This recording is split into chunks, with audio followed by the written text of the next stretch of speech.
किसी ने सच ही कहा है, इंसान की असली कीमत उसकी दौलत से नहीं बल्कि उसके दिल से आकी जाती है। आज की कहानी ऐसी है जो शायद आपकी सोच बदल दे, जो आपको एहसास कराए कि असली अमीरी बैंक बैलेंस से नहीं बल्कि इंसानियत से मापी जाती है।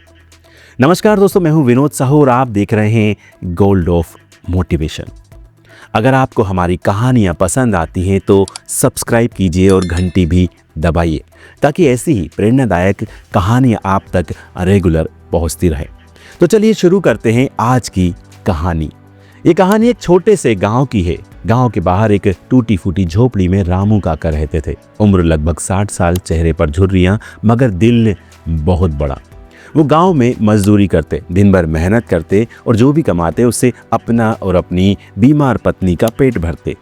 रामू काका की पत्नी थी मांगू, जिसको लोग प्यार से बोलते थे मांगू बुआ। बहुत दिनों से वो बीमार थी, दवाइयों के पैसे नहीं थे, खाने को कुछ खास नहीं था, लेकिन फिर भी दोनों एक दूसरे को देखकर मुस्कुराते रहते। एक दिन गांव में एक बार भयानक अकाल पड़ गया। खेत सूख गए, कुएं खाली हो गए, अनाज की कीमतें आसमान छूने लगी। अमीर लोग तो अपना इंतजाम कर चुके थे, लेकिन गरीबों के लिए हालात बदतर हो गए थे। रामू काका के पास बचत के नाम पर सिर्फ एक मुट्ठी चावल था। अगले दिन भी काम मिलेगा या नहीं, खाने को कुछ मिलेगा या नहीं, ये सोचकर भी उन्होंने भगवान का धन्यवाद किया और अपनी पत्नी से बोले, मांगू देखो, भगवान हर किसी का ख्याल रखता है, हमारा भी रखेगा। लेकिन तभी दरवाजे पर दस्तक हुई। रामू काका ने दरवाजा खोला तो सामने एक भूखा फकीर खड़ा था, कमजोरी से कांपते हाथ, मुरझाया चेहरा, और उसने थरथराती आवाज में कहा, बाबा 2 दिन से भूखा हूं, कुछ खाने को मिलेगा? रामू काका अंदर गए, देखा घर में बस एक मुट्ठी चावल बचा है। मांगू बुआ ने धीरे से कहा, रामू ये चावल अगर दे दिया तो कल हम क्या खाएंगे? रामू काका कुछ देर तक सोचते रहे, फिर मुस्कुराए और बोले, अगर हमारे हिस्से की रोटी इस भूखे आदमी को मिल जाए तो यही सबसे बड़ा धर्म है। और उन्होंने वो आखिरी मुट्ठी चावल उठा लिया और उस भूखे आदमी को दे दिया। फकीर ने कृतज्ञता से देखा और कहा, बाबा आपने आज मेरी भूख मिटाई है, अल्लाह आपको इसका बहुत फल देगा। कुछ दिन बाद गांव में एक बड़ा जमींदार आया। उसने घोषणा की, गांव में अकाल के कारण मैं एक नया फॉर्म खोलने जा रहा हूं और मुझे भरोसेमंद मजदूर चाहिए। गांव के लोग वहां गए, लेकिन जमींदार ने कहा, मैं केवल उसी को काम दूंगा जिसने अकाल के इस दौर में भी अपनी इंसानियत बचाए रखी हो।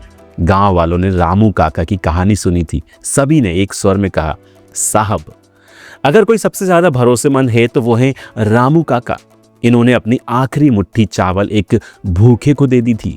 जमींदार ने रामू काका को बुलाया और कहा, आपके जैसे इंसान की इस गांव को और मेरे फॉर्म की सबसे ज़्यादा ज़रूरत है। उसने रामू काका को अपने फॉर्म का मैनेजर बना दिया और उनके घर के लिए हर महीने मुफ्त राशन देने का भी वादा किया।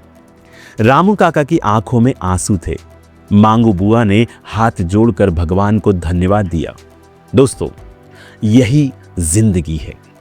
जब आप किसी के लिए बिना स्वार्थ के कुछ करते हैं तो उसका फल आपको किसी न किसी रूप में जरूर मिलता है। रामू काका ने अपना आखिरी चावल देकर किसी की भूख मिटाई और बदले में उन्हें वो मिल गया जिसकी उन्होंने कभी भी कल्पना नहीं की थी। शायद यही वजह है कि कहा जाता है, जब आप दूसरों के लिए भलाई करते हैं तो ब्रह्मांड किसी न किसी रूप में आपकी मदद जरूर करता है। अगर आपको ये कहानी पसंद आई हो तो लाइक और शेयर ज़रूर करें। और हाँ, ऐसे ही प्रेरणादायक वीडियो के लिए गोल्ड ऑफ मोटिवेशन को सब्सक्राइब करना ना भूलें। मिलते हैं अगली कहानी में। तब तक के लिए खुद को प्रेरित रखिए और दूसरों को भी प्रेरित करते रहिए।